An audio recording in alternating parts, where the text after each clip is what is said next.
আমি এমন একটি দেশের লোক, লিখেছেন কবি পল্লব রায়।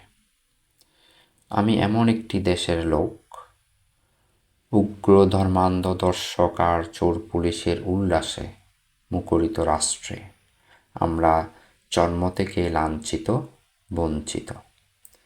গণতন্ত্র এখানে একটি দুধেল শিশুর যোনির নিরাপত্তা নিশ্চিত করতে পারে না, তেমনি নিশ্চিত করতে পারে না তার বাদের অধিকার। মাতৃভূমি এখানে একজন দর্শিতা জননীর মতো কুকড়ে সেদিয়ে যাচ্ছে ক্ষমাহীন অন্ধকারে।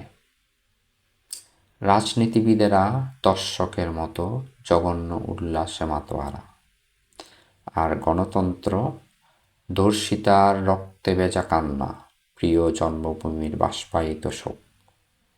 রাষ্ট্র কোনো বিখ্যাত সার্কাস পার্টির মতো আমাদের নানান ভেলকি দেখিয়ে ভিতরে ভিতরে আবাদ করছে ধর্মান্ধতা, লামপট্ট।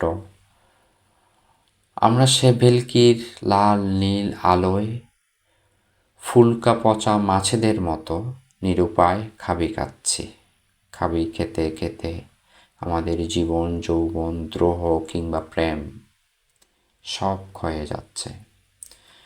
রাষ্ট্র পোষ্যদীপদ জন্তু আর জানোয়ারের হিংস্র লালসায় ডুবে যাচ্ছে শিক্ষা, সংস্কৃতি, স্বাধীনতা কিংবা মুক্তিযুদ্ধ।